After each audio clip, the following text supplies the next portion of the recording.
Welcome to the Activated Story Theater's 179th podcast. This episode, we share with you the story of the man who had no story.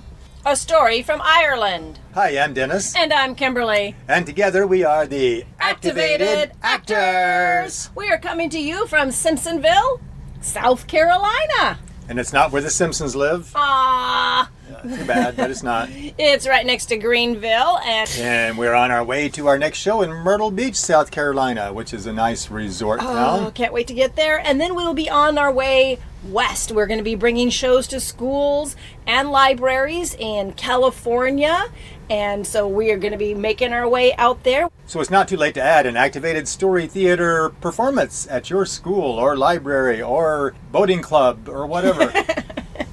So if you'd like to bring a live stage production where we act out the shows with sets, costumes, props, physical comedy, a little bit of music, and a lot of audience participation, make sure you visit our website, activatedstorytheater.com, or give us a call on our 800 number, 800-429-6576, and we will get you on this schedule. And I feel a story coming on. Yes, Christmas time, we've got to get the elf stories out, so we found another elf story for you guys. I also want to point out before we tell the story that we have put together a web page with all of our winter stories all in one spot, and all you have to do is hit play and you will hear the stories. There's 14 of them on that one page. So if you visit our website, again, that's activatedstorytheater.com, and you go to our folktale section, you will see the link to our holiday special library page. Okay,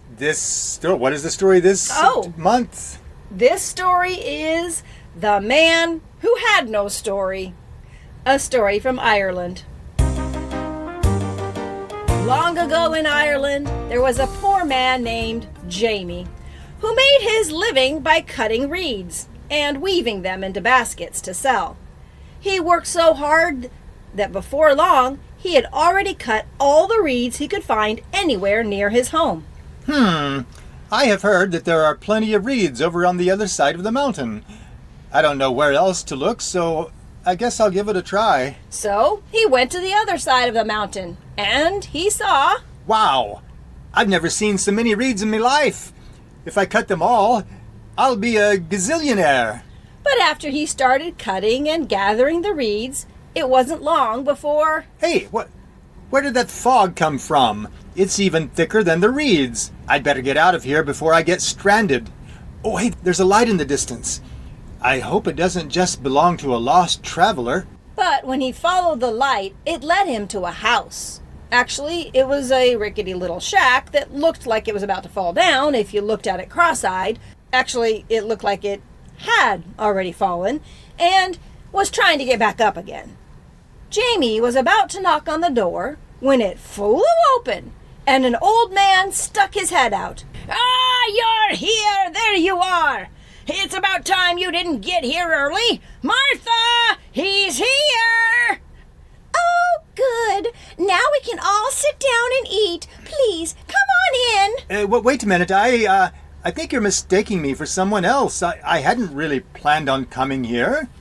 "Of course not. That's why we haven't been expecting you." "That's right. If you'd been planning to come here, you would have gotten lost somewhere else. But instead, you got lost here. The only way to find this place is to not be looking for it. Good job with that. Oh, are you hungry?" Well, now that you mention it, I suppose I could eat. "Splendid, splendid! We were just about to have a midnight breakfast and watch the sun go down. You're welcome to join us." "Ah, yes. All that we ask in return is that you tell us a story."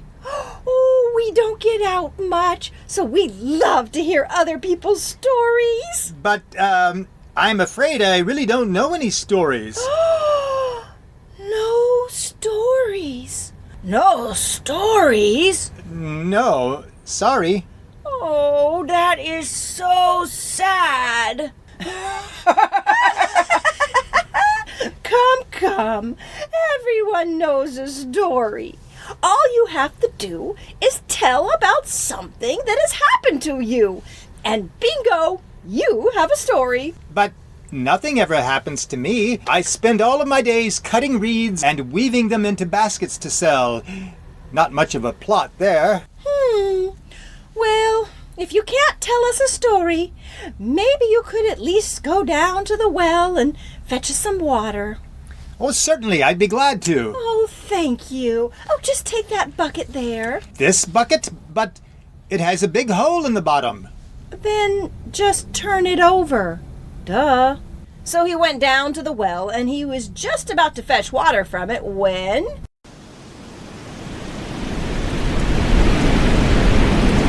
Hey, where did this wind come from? It's really strong. There's mighty strange weather in these parts. Everything around me is becoming a big blur. And everything is changing. Suddenly the wind died down, and the landscape was totally different and very odd. Wow. I have the feeling I'm not in Ireland anymore. But where am I? It didn't take him long to find out, for just then along came a merry band of elves. We are elves. Greetings, human. Welcome to Elfland. Elfland? How did I get here? That's not important. What's important is that you're here just in time to help us celebrate the great Elfland Festival. Sounds nice, I suppose, but... We're sorry. We were just about to have a dance, but our fiddler has taken ill. If you'd be so kind, we'd like for you to play the fiddle for us. Me? But I don't know how to play a fiddle. I've never scraped a string in me life. I'd probably break the fiddlesticks. Don't fret. Of course you can play the fiddle. All it takes is a little, something. And that's when the elf clapped 3 times and handed Jamie a tiny bow and a tiny fiddle. And much to Jamie's surprise... Huh? How am I doing this? It's like me fingers remember something I don't. And as he played, the elves danced. And so did he. Not just on the ground, but on the water, and even right up the side of a tree and out onto a tiny limb. Whee! I can almost fly. And when the dance was over... Bravo! Well played! And you said you didn't know how. I still don't know how I did it. In fact, Hey, what's that noise? What noise? We have little ears, so it takes sound longer to reach us. Oh, that noise. It sounds like a thingamabob. What's a thingamabob? It's like a cross between a lion, a snake, a bear, and a shopkeeper with a broken window. It's getting closer. It must be coming to eat us. What are we going to do? We need a warrior to fight it off, or we are doomed. But our champion warrior is on vacation.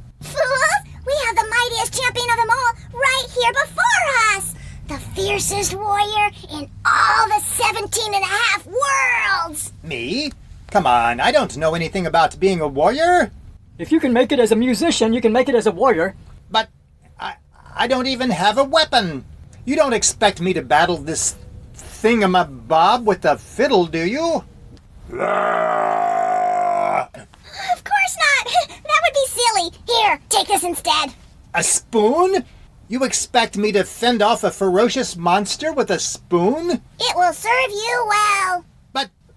All it takes is a little something. Oh, why didn't you say so? Let me at him, let me at him. And when the thingamabob came, Ah! Jamie set upon it valiantly with his spoon and chased it away in no time flat. Oh,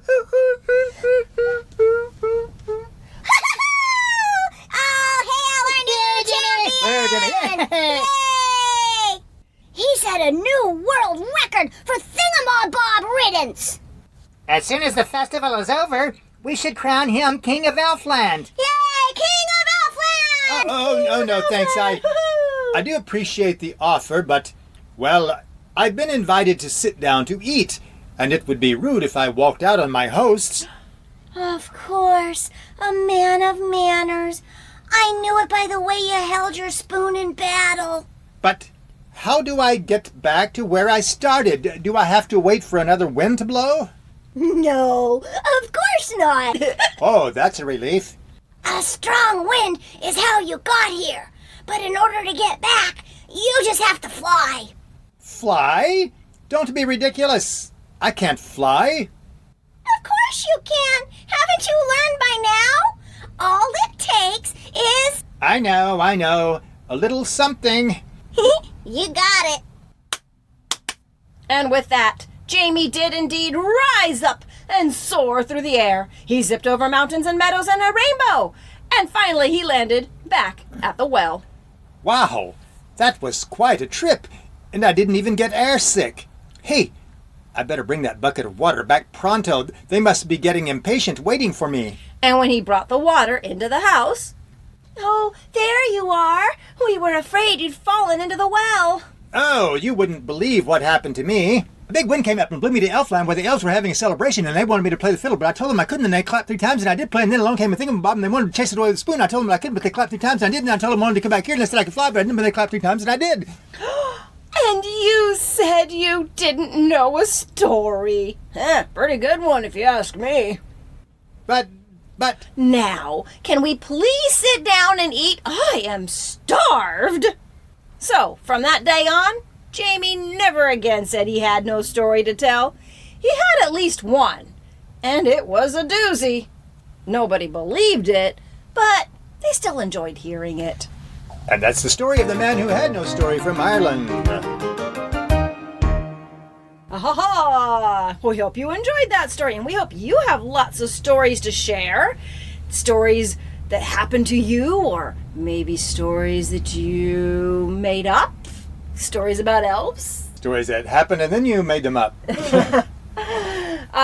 Also, want to point out on our website, we also have some new Reader's Theater scripts that you can download so that you and all of your friends can act out stories. There are 4 stories available now. Yes, and then probably more in the future, but these are good for classrooms, for school presentations. Or for libraries doing a Reader's Theater program. Yes. So if you're interested, go check out, the folktale section on our website and look for the Reader's Theater scripts. So you'll find the Egyptian Cinderella, the Dragon of Krakow, and... The Bridge and the Dream. On our website for downloading. And there's also another one there too. It's called Orpheus. So, well, until next time. We'll see you guys next year. Yes. Merry Christmas, Happy Holidays, Happy New Year, Happy Hanukkah, Happy Kwanzaa. And here's hoping that the elves bring you a little something. Bye. Activated Story Theater is committed to bringing fun, educational shows to schools and libraries nationwide. On stage, we use physical comedy, American Sign Language, imaginative props, and a giant, oversized book to bring multicultural folktales to life. For booking information, check out our website, activatedstorytheater.com, where you can also find out when the activated actors will be performing near you. Read a story, or order one of our audio CDs. You can subscribe to this podcast on iTunes or listen on Stitcher. We look forward to your comments and folktale suggestions. Stay activated. Until next time.